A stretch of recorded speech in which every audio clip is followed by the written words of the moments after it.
Hello and welcome. My name's Karen O'Connor and this is Things That Make You Go, This is your podcast to help you make the most of the wisdom and experience that comes with getting that little bit older. Let's get right into it. Hello and welcome. Today I'm here again with Marie Alessi. Welcome, Marie. Hey, Karen. I'm so happy to be back. I know. We had a really good conversation last time. Your husband died and you've since dedicated your life to helping other people move through grief. You have a movement called Loving Life After Loss, and you offer hope, healing and happiness to the world when people expect it the least and need it the most. I'm struggling with my words today. And your healing retreats, we need to talk about the healing retreats, but we'll do that later. One of the things we covered last time, and we had a conversation like, oh my goodness, we need to talk about this more in depth, were the expectations around grief for women in particular, and the image of the grieving widow and what she's supposed to be like. And then we were talking just before we came on, about the expectation for the grieving widower, the man. It's different, isn't it? So let's talk about that. Let's talk about, you tell me, what are the general expectations for the woman when she loses her partner? I think I actually looked at that when I did my TEDx talk about redefining our image of a widow. I actually Googled the origin of the word widow, and I was really just quite appalled, to be honest. I don't have any better word for that it was about emptiness. So it's basically when a woman loses her husband, there's the complete emptiness. She's lost. There's like literally no hope for her. And unfortunately, no matter how much we have evolved and advanced in our development, that's what I wanted to say, there is still this really old-fashioned expectation when a man loses his wife.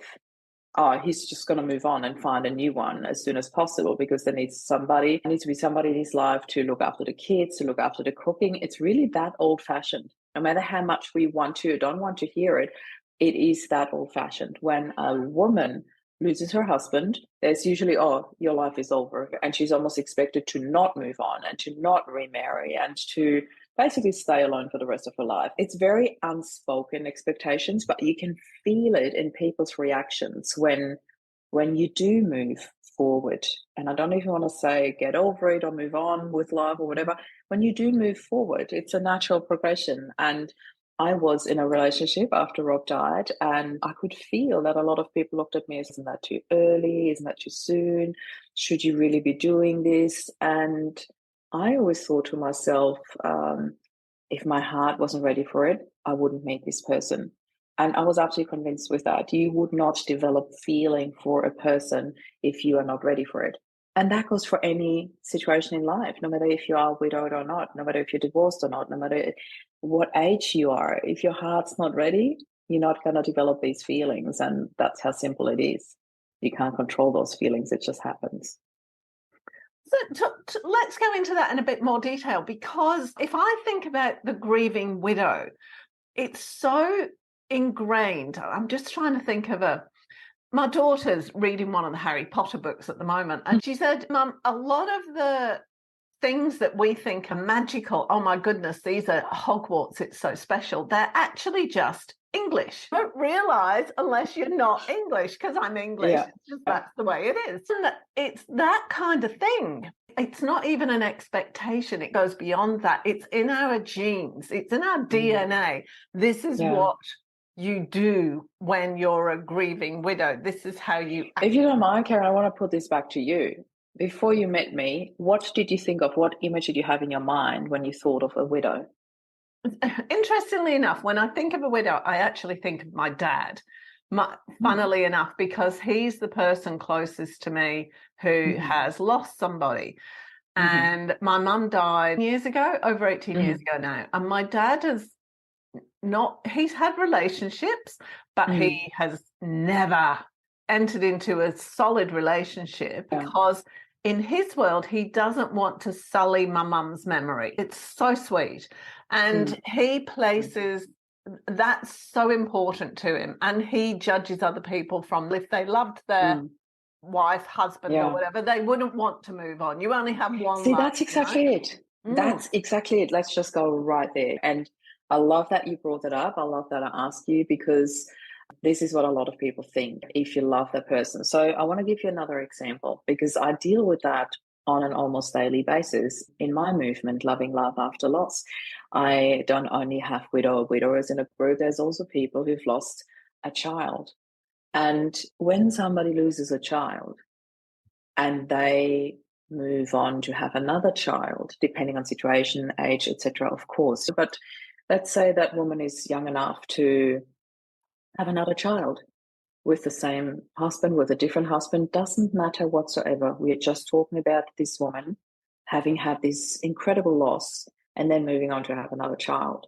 Has anyone in their right mind ever questioned that she stopped loving that child that passed because she moved on to have another child?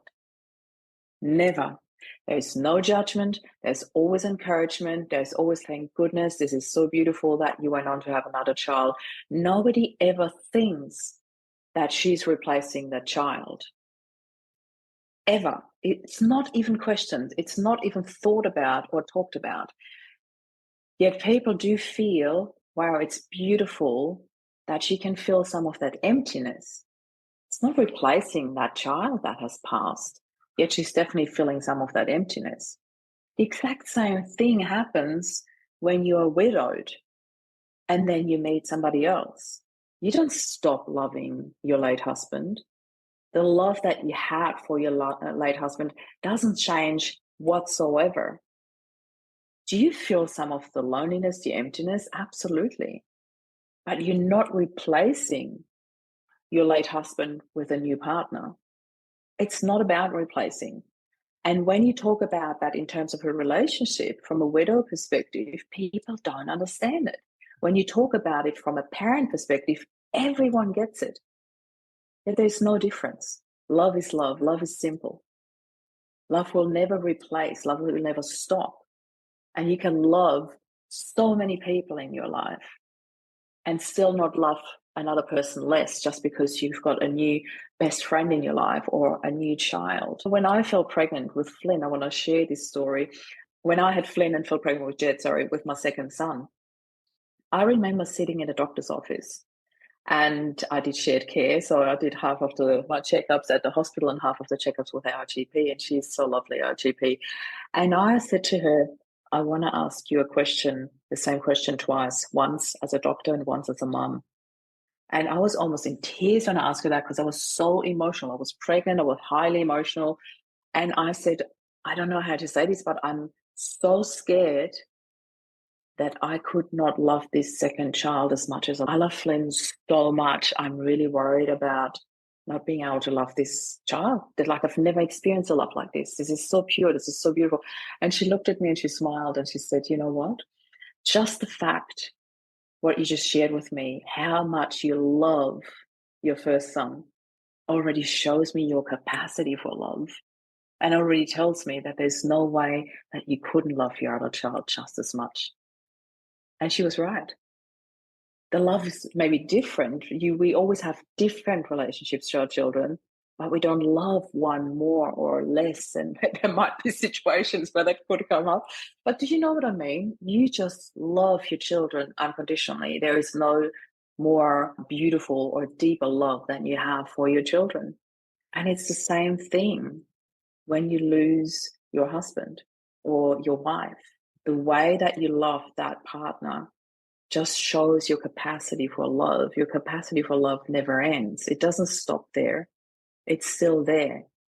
So I hope that sheds a bit more light on that, because it's really, people always understand it from the parent perspective, but never from the widow perspective. And I'm going to play devil's advocate here. My brain's gone off on a little tangent. Absolutely, go for it. Because I think the difference possibly where people come from is with a child, you've got no choice almost, but you choose your partner. So there's a different set of expectations and responsibilities that go Please explain, with the child, you have no choice. I really don't know what you mean by that. Oh, just people could say that loving your child is part of the survival of the species thing. It's to make it's hormonal, it's to protect the child and to ensure continuation of the species. That's why we love our children, and we've got to love our children. But our partner is a choice. We choose. Yeah, I'm not a big fan of got to love. We get to love them. And I see the exact same thing for our partners. We get to love them. And I see from a very different perspective. I see from a spiritual level. And from a spiritual level, I believe that we choose both. We choose our partner, we choose to have children with them. And I choose to love them. That is just something where I understand what you mean. There's something inbuilt, the DNA, the connection that you have because they are part of you. But even more so important and more so beautiful is the love when you do choose that for a partner. So it's actually then the complete polar opposite from how people react. It becomes even more so special when you choose it and not have to, if we take it from that perspective. I don't really like the have to perspective or got to perspective. If we do choose that perspective, then that would even be more so special if we choose someone to love them because we have this. And I know that my previous partner, the one I met after, Rob, used to say to me, you've got this enormous capacity for love.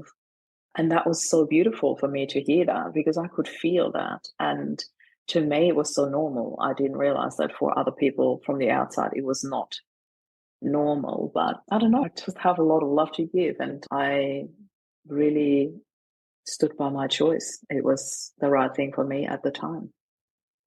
I think that choice is what most people don't experience. We don't. It's like you fall in love. And I had a really great conversation with a psychologist a few months about this. He said it's like we lose all responsibility. We can't help it. We're not in control. We fall in love. We don't choose, and then we stay there. So, like our whole culture and vocabulary is about losing ourselves, not about taking responsibility and choice. And I think that's possibly where it comes from, because if you fall in love, you can't help it. But we don't choose to keep doing that because we fell in love, and then maybe we fell out of love. So not our fault. But even there, I want to put a different spin of it, because a lot of people say, oh, you can't help it. And I know it's hard and it's very challenging, but you can help it. As in, I know that when I stepped out of that relationship, I chose to. And it was not because I had fallen out of love at all. It was actually really painful. It was for different reasons that affected my family, my children. And I had to take that choice to walk away from a relationship despite being deeply in love. And that was a choice that I made that was really hard to adjust to. It took me a long time to really fall out of love, basically. And I got there in the end, but it took me a really long time and it was not easy, but it was a choice. And I think that we do have a choice to really work on that and to reason with ourselves and to really soak up the reason why we walk away. And sometimes we do have to make decisions like that, because when you fall in love when you're 17, it's just you. When you fall in love when you're mum, in my case, there was 3 of us. So it had to be right for all of us, and it wasn't. So that's why I walked away, not because I had fallen out of love. And that was a huge difference. It made it really challenging for me, but even more so important. And I think there is a choice. It's not an easy one, though. What I want to get to the bottom of here, and what we're doing in this conversation, is really looking or analysing our expectations, that those ingrained beliefs as to how it should be, how we should respond and react. And it's really great because just that aspect of I'm choosing, I choose to do this, just takes the responsibility, puts the power back in your hands, doesn't it? Yes. Oh, absolutely. I love that you say that. It is so beautiful. And that's exactly what it is. Choice is empowering. That simple. We so often overcomplicate things. We so often, what you said, the language, we really need to watch our language, how we make things harder or easier for us. And despite me having practiced and preached and lived that for so many years now, I still have moments where I get picked up from my coach about my language. Like last night, we had a session together and I got to pick you up on your language here. I'm like, oh my God, thank you. I can't believe I just said that. And it's really good. It's an ongoing choosing to, develop this skill to actually make choices that are working for you, that are healthy for you, that are beautiful for you, that help in your healing and your growth and everything. So, yeah. Walk me through this whole process from an aspect of choosing, because when your partner's just died, male or female, you are in the middle of all these emotions and all this grief, and the thickness of it, and that's not something you want to choose. No, absolutely not. No, and I'm so grateful that you say that, actually, because this is what I get from so many people in my group. So a lot of times I hear this, I didn't choose for my husband to die. And I always have that tiny little disclaimer for all the spiritual people listening into this conversation. From a spiritual perspective, I truly believe that we do choose that. I really do believe in soul contracts. I do believe that we choose our contracts that we want to fulfill here. But let's just put that completely aside for those who are like really earthy and just want to hear the facts right here on earth and go with their perspective of, I did not choose that. Absolutely, I agree with you. However, you can always choose how you respond to it, how you respond to what you've been presented, what life has on offer for you. It is our choice how we react to it, how we respond to it. And I'm going to use one super generic example. I'm not sure if I shared it with you in our last interview or not, but even if I find it really important enough, even if I was to repeat this right now, there's this wonderful example that I hear all the time, in particular from parents. There's moms in the group that say to me, I just had to. I had to move on. I had to get out of bed because of my kids. I had to. And there's always this I had to for my kids. And I always look at them and said, it's actually not true. You chose to for your kids. And I want to tell you why, because often, in most cases, they don't realize that they chose that because it happens on a subconscious basis. They just say, I had to. That's their language in their head. I had to because of my kids. Yet they chose to, because when you look at other cases, there are cases where they don't get out of bed. And unfortunately, there are cases where they escape into drugs or alcohol or depression, and unfortunately, even sometimes suicide. So the fact that you are here right now telling me I had to, I put it on the huge quotation marks here, I had to because of my kids, tells me that some part of you chose to get out of bed, show up, be there for your kids, and show them how it's done. Because by doing that, you are a shining example for your kids. And unfortunately, there are other moms who don't do that. So don't ever tell me you had to. You chose to. And I want you to own that. I always tell them that. I want you to own that, because there is empowerment in owning your choices. And I'm so proud of you that you did that. I'm so happy for you that you did that. And I'm so freaking glad for your kids that you chose to show up for them. Yeah, just that acknowledgement. Like, even if we look back on our lives without grief or any huge thing, how many times do we say, I had to do it? I had to, yeah. And don't we avoid, like, isn't that a fabulous way of avoiding acknowledging ourselves and feeling good about ourselves? Because we had to do it. We didn't choose. Avoiding responsibility sometimes. Absolutely, responsibility. I really love that. There's really ability in how you respond, and I love that. Yeah. So let's go back, because we veered off topic, which is normal today. But let's talk about the differences in and I'm going on to this because I can imagine that when you're going through the grieving process, we are, most of it, me, self-critical. Most of us, me, I love it.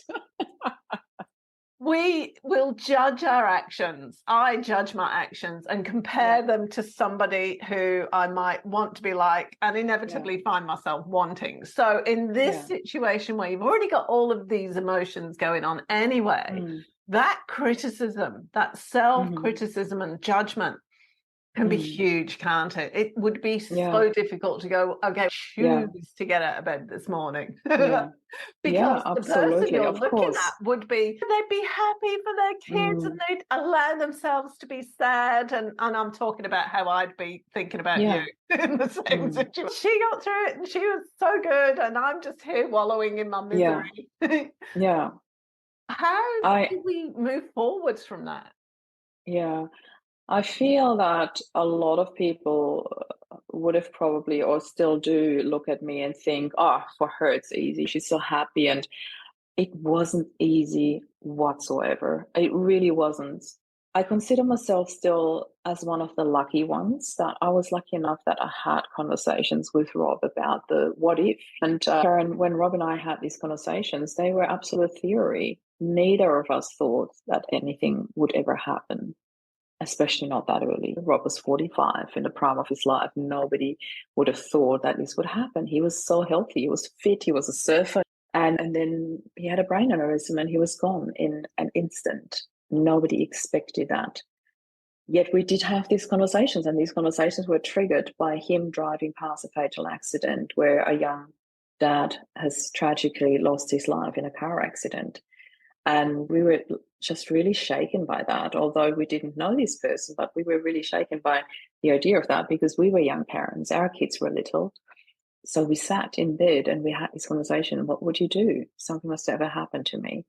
And we had 2 or 3 of those conversations, or a couple of conversations over the years. And they always ended in something like, I would want you to take the boys and create the happiest life possible. And I always say that's what love is. Love is simple. Love just wants you to be happy. And we really, truly wanted that for each other. And as I said, when you talk about these things, it's theory. And I urge everyone to have these conversations because they are really important to have and beautiful. And most people dread those conversations, but they're actually beautiful to talk about that. Yet when it actually happened, this conversation became my North Star. It was not a flick the switch and the next day I was happy solution at all. Yet it became a North Star. I knew that's where I had to go. So every decision from there on in, every simple, tiny, and huge decision from there on in was based on, is this going to make us happier or not? That easy, that simple. And I remember, I'm going to pick one super, also very important generic example, because a lot of people, when they do have to, and eventually everybody will have to do this, when we do have to plan a funeral, no matter what age you will be, I really hope that it's going to be an old age for you, then there is this question, one question, do you want a condolences line? And I instantly went, no. Is this going to make us happier? Definitely not. And can you imagine standing there with hundreds of people lined up, with your 2 young kids by your side, and they all line up to do 2 things, hug you and say my condolences? Is that going to make you happy, or is that hard? It's not going to make us happy, that's for sure. I experienced it when I was 20 and my dad passed, hundreds of people lining up to hug me and say my condolences. I was ready to punch someone, I kid you not, and I'm not a violent person. I felt such emptiness. I just wanted to run away. I really hated it. And I don't use the word hate very often. And I knew that I didn't want that for my kids. Every decision became based on, is that going to make us happier or not? So I said, no, please, I don't want a condolences line. Please spare my kids. Don't do that to them. And I'm so grateful that I stood up for that decision, because I knew what it felt like being on the receiving end. So no, it wasn't simple. It wasn't easy for me, but the decisions were simple, if that makes sense. It was always like, is that going to make us happy or not? Simple. But was it easy? No, not at all. It is freaking hard. I'm not going to lie. So happiness became my North Star. And I escaped into that happiness because I needed it to heal, if that makes sense. So for a lot of people, that might feel very superficial, or very much, oh my God, she wasn't grieving her husband, or she was too happy, or how can you be happy when? It was all based on choices that I made in his honor, because of the love and connection we had, and because I would have wanted him to do the exact same thing. And I'm actually having goosebumps just thinking about that now, but it's, yeah. I completely understand what you're saying, because it's one of the things I always, in most areas of my life, I have a plan B. If something doesn't go right and I don't respond or react very well, I was going to do what you did then and put two words together. So I don't react very well. I have a think about it, and okay, if somebody does or says that, what else can I say apart from that natural reaction? Because if you don't think about how would I react prior to it happening, you've got no choice other than to just be a constant reaction to it. And if you're already dealing with all these emotions, there is going to be no option for you but to react in a particular way, because you can't think your way through it in that when you're actually dealing with all those emotions. But having our partner die is not something we want to think about, or going bankrupt or dropping dead at the supermarket or something. It's not something we want to actually think our way through or envision. But having that, I can so clearly see how having that make the kids and our lives as happy as possible. I can so see how that just guided you through everything. It is absolutely wonderful. Yeah, it was really my only guide that I had. And honestly, anyone listening to this right now, wouldn't you want the exact same for your kids? Regardless of their age. Mine are all grown up now, but absolutely, regardless of their age. Doesn't matter if they're 50 or 3. So what did I ask you? I've forgotten. Thinking your way through things. How do you bring up what? Because of this whole thing of how you've dealt with it could be inspiration for people to go, okay, yeah, maybe it is something we talk about. But what would you say to people about that? How do you start approaching it with your partner? Because it's a bit gory over a glass of wine. Now, by the way, dear, what are we going to do if one of us dies? Yet it's exactly that how you started. Honestly, like anyone listening to this right now, and you are sitting down with your partner with a glass of wine or cup of tea or whatever you fancy tonight, you could literally start a conversation like that. Hey, babe, I heard this amazing podcast today. It really triggered me. And I listened to this lady. She lost her husband. Her boys were only 10 and 8. I can't even imagine what we would do if. And that's how you start a conversation, because that's how we started a conversation. Rob coming home from work and saying, babe, you wouldn't believe it. I drove past this fatal accident. It really rocked me to the core.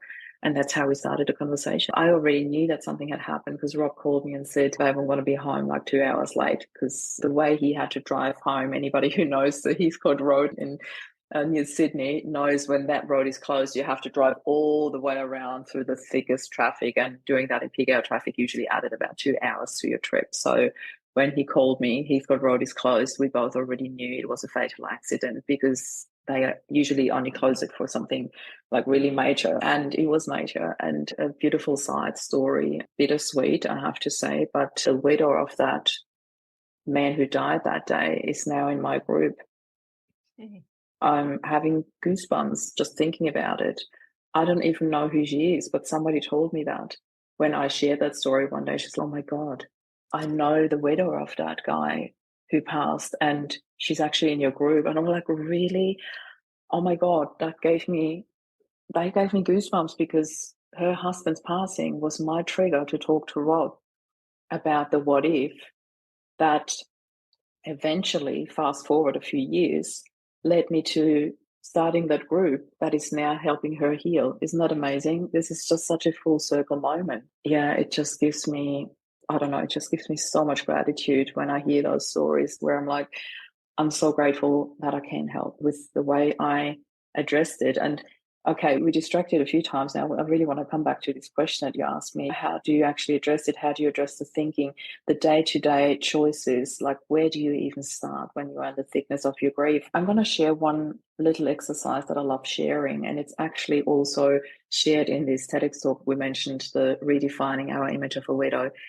And I call it the color orange. It's a little game that I play with people when they don't know where to start, because it starts with tiny steps. It starts with choosing your focus, with little shifts in our lives. And I get people to focus on the color orange for one entire day.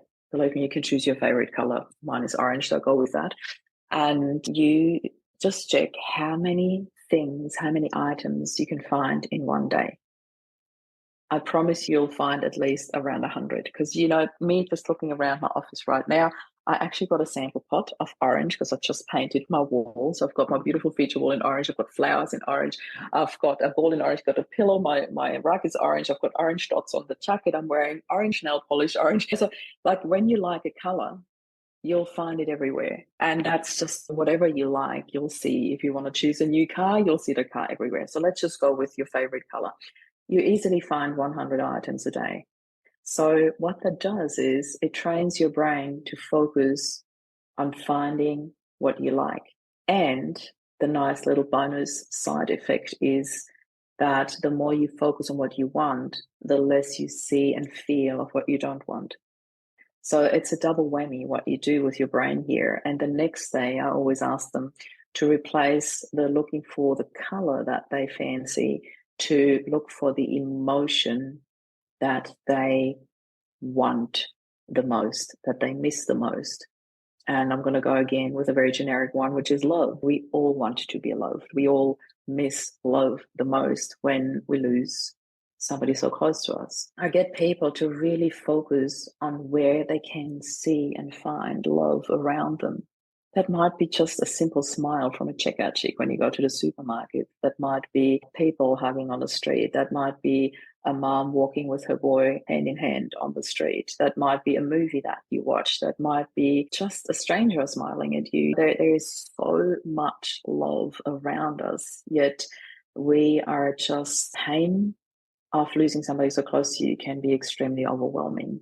And it feels like it takes over everything. It becomes like this black hole that swallows everything, like the shadow that darkens everything.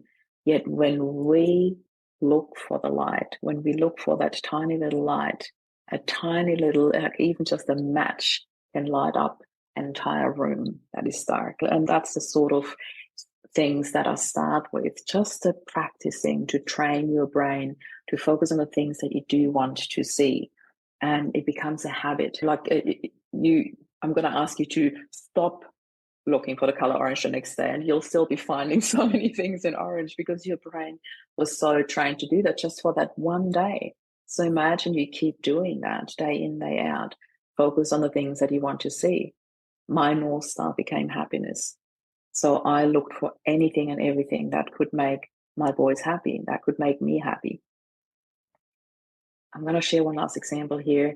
Rob and I had planned to, because it's a huge example actually, Rob and I had planned to travel around the world in 2019.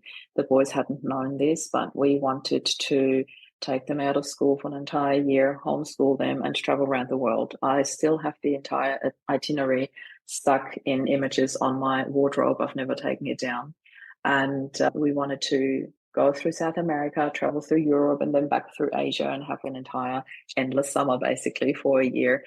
And when Rob died, I had two choices. I could go, now this trip, I can't do it anymore, which is probably true. I couldn't do this trip, and I'd go to South America with two young boys on my own. But instead I thought, hey, what can I do? What can I do on my own? I knew there's no way I could homeschool two boys during my grief, traveling on my own. So that was a no-go. Instead, I was like, okay, what can I do? So I chose to take the boys out for a couple of weeks, and I took them on a trip around the world for 2 months. So there was no homeschooling. It was in the summer holidays. And I chose destinations that I could easily travel with them on my own. So we went to the Maldives, and we went to the Canary Islands, and we still went through Europe and came through Asia on the way home. And we had a very short summer. I shouldn't say short because other people were back at school and back at work. We traveled for 2 months instead of 12 months. And it was amazing. It was one of the best things we could do because we created happy new memories that we still go back to all the time now. We loved that trip and we still talk about it now. Talk to me about, because the other thing we were talking about just before we started was the fact that yesterday you made a big decision, and it ties in with everything you've been saying. One of the things that really struck me was you gave yourself permission to do something that other people might, or you might have judged as, okay, not appropriate. Talk to me about it. The decision that I've made, it's funny that you put me on a spot here, and I don't mind at all because I haven't really announced that with anyone yet. Not even my business manager knows this yet, but I will share this with you here. The decision that I have made was I did a bit of an audit in my business. I've been running this business for 3.5 years now, and I have gone through my third burnout now. So every time I go through a burnout, I do a very clear audit on something's got to give. What am I doing too much of? What actually lights me up? And I went through this process again yesterday because I've just come out of or I'm on my way out.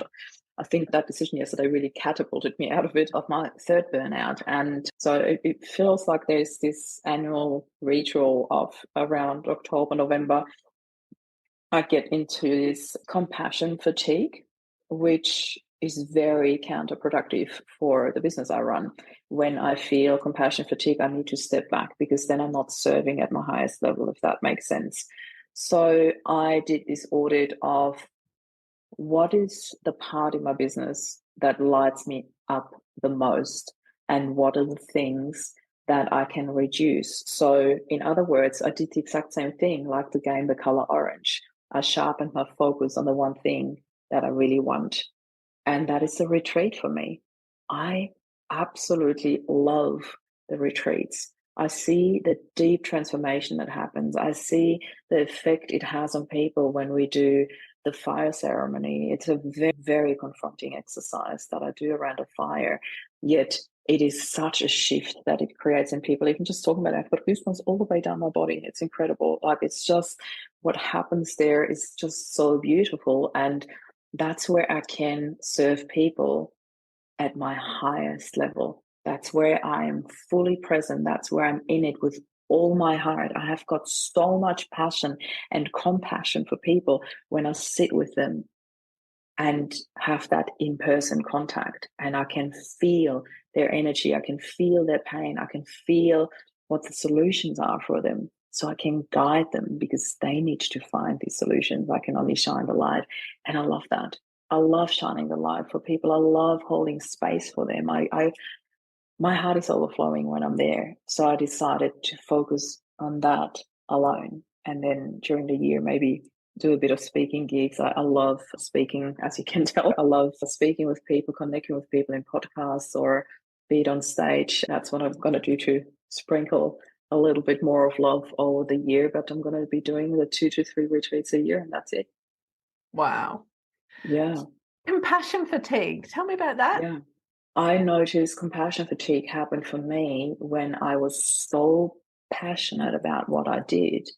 And you're constantly holding space for people, you're constantly showering them with compassion for where they're at. Yet when you don't pay enough attention to yourself and you don't take breaks in between, you end up empty and there's nothing left. And that's what happened to me in the burnout. That's when I realized, okay, I've given too much. I've opened myself up too much. I wasn't clear on my boundaries. This to me is an ongoing learning by doing. I really had to learn to set boundaries, and I found that a lot easier in my previous business when it was just, I put that under quotation mark, just mindset coaching. Yet when you add that into the space of grief and you've experienced it yourself, there's deep compassion for people who are going through that. And that makes it really tricky to set clear boundaries. I'm going to share one example. I'm not going to mention names, but I had a lady call me yesterday, literally 15 minutes before I had my meeting with my mentor, where I made that decision.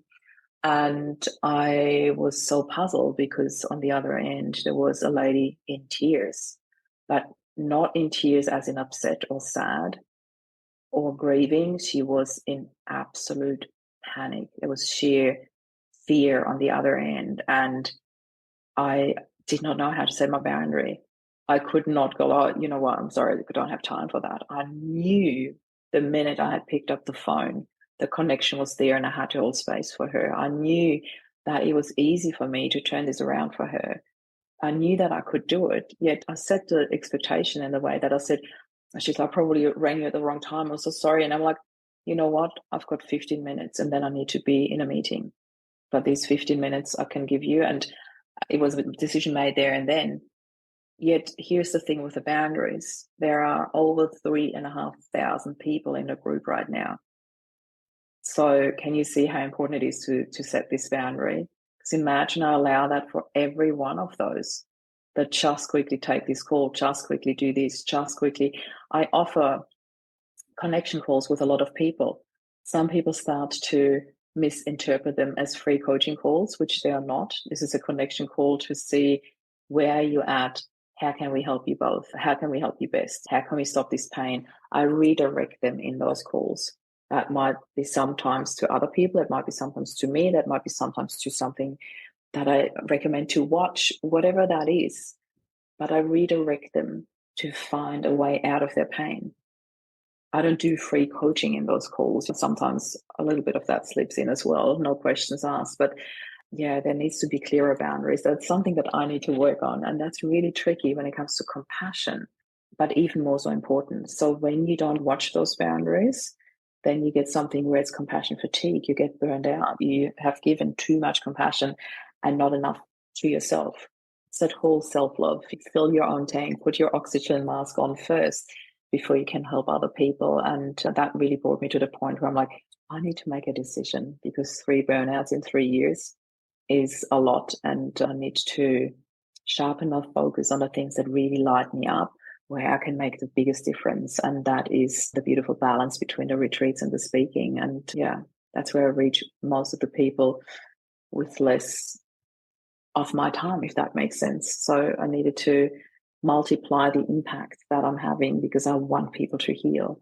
I want people to get that compassion, that space where they are held. And I found different ways of offering that for more people with less of my energy required. And that was really important for my own lifestyle harmony, I want to call it. It's interesting. My son he calls it the emotional spoons theory. He said, we've all only got so many spoons of emotion. Mm-hmm. And when we're giving a spoon out to somebody because they're upset or sad or whatever, he said, that's 1 spoon left for us. Because I was same thing. I've got 4 kids, and although they're grown up, you're still dealing with all that. We've got stuff going on with the developments that my husband does, and then I do the podcast, and then I've got other stuff as well. And you get burnout because you are pulled in all these directions. And my son said, the emotional spoons, Mum, you've run out of spoons. Yeah. You need to stop and fill up your spoons again, and then you can start giving them out some more. Because I struggle with the idea. I don't struggle with the idea of boundaries, but I think it's something that I had to ease into, the word boundary, because I do want to be there all the time for my kids and my husband. But okay, boundaries. But it's okay, I've got no spoons left. I love that. Everybody gets it, and it just makes life easier. We'd better start winding up. Thank you so much. So just tell me quickly how people can get in touch with you. Yeah, I think the best way is always the website mariealessi.com. And that's where they find more info about the retreat. That's where they can book a chat with me. That's where they can watch beautiful podcasts like this one, etc. My TEDx talk is on there as well, and quite a few other things. And you can also join the group from there. So that's the easiest way. Will you still be keeping the group going? Absolutely. Absolutely. And I'm so lucky that I'm not alone in this group. I have a lot of people that support me in holding space in this group. And I've also got a very capable team of moderators. So they call themselves so nicely the Mod Squad. I've got an online business manager now. So there's a lot of people that help me in that. So I'm not doing this on my own. So that really helps. Wow. Thank you so much, Marie. It's been an absolute joy to talk to you again. Thank you so much for having me again. I really love this. This was very confronting and beautiful. I'm glad we talked about this. Yeah. Thank you. If you enjoyed this episode, be sure to subscribe so you're notified when a new episode is posted, and rate and review this podcast and share it with your friends, please. Thanks so much for listening, and I hope you're leaving with some great ideas that can make a difference in your everyday life. Until next time.